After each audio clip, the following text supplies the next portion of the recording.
Mustahin ko naman yung mga African lovebirds ko, mga kalabirds. Ang init ng panahon, no? Grabe. Pero kahit mainit ang panahon, mga kalabirds, ayun, tumutubo pa rin yung mga mga malunggay. Ayun pa, oh. Talagang matatag talaga ang malunggay, eh. Ito naman mga African lovebirds ko. Hiniwa-hiwalay ko na nga pala, mga kalabirds. Ito. Yan. May ilang pares akong hiwa-hiwalay. Ito, pares to.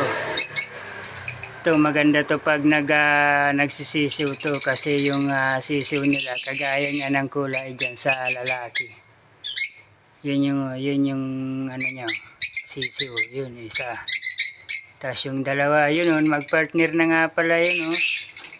Saka ito, babae ito. Tapos yun, lalaki yun. Yun yung magkapatid. Saka ito, sisiw nitong dalawang to. Yan. Kaya maganda yan. Hiniwalay ko na yan. Yun yung niya, tawag dito, pugadan. Ayun. Tapos ito naman dalawa, hiniwalay ko na rin. Yung dati ko pa rin nakulungan, yung electric fan. Tapos ito nga pala, mga kalabers, ginawa ko na naman to, electric fan na naman siya. Pero medyo maliit kisa rito. Yan, electric fan din yan, mga kalabers. Tapos dito, good news, mga kalabers, kasi dito malapit na naman tong magpisa. Yan yung babae. Yun. Yun yung asawa niya, yun. Malapit na naman to magpisa. Siguro 1 week na lang to, mga kalabers. Pipisa na dito. Sana nga makabuhay naman to ng kahit dalawa lang. Kasi ang laging binubuhay nito isa lang, eh. Ito. Yan, yun. Yun yung isang binuhay niya. Ito, asawa niya na to. Ito naman, galing to dito.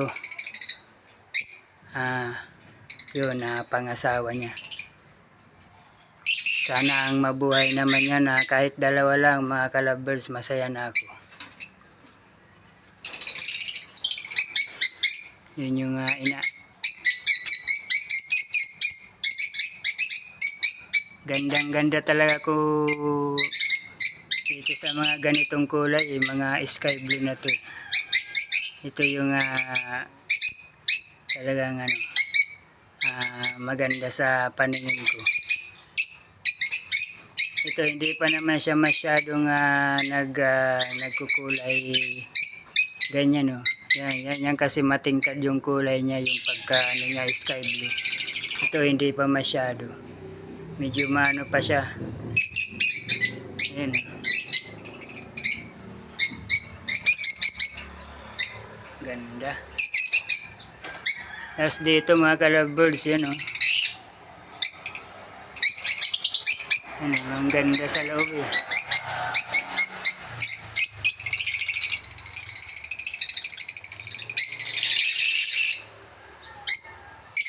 Hindi pa nga pala ako nakakapaglinis ng nila,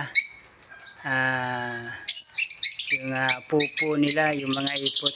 Ayan, next time malilinisan ko naman yan. Ito, talagang iniintay ko itong mangitlog, itong dalawang to. Yan. Iniintay ko yan.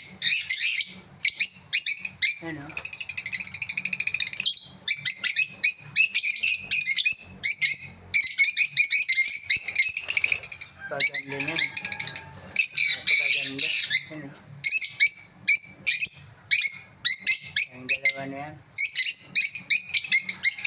Bali, na nga pala ito, mga kalabirds. Bali, 2, 4, 6, 8, plus 7 dyan.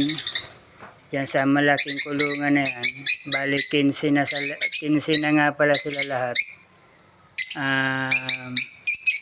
Kung tutusin nga, mga kalabirds, marami na sana yan, eh. Di natin maiwasan na may namamatay talaga.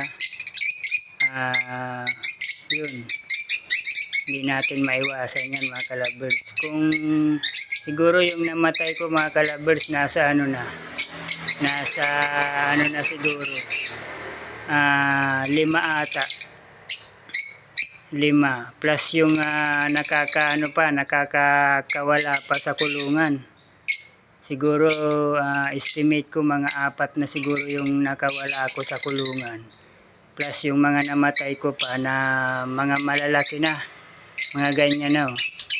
Siguro ang namatay na sa akin mga 5 na, 5 plus yung 4 na siguro yung nakatakas sa akin, nakapuga sa kulungan.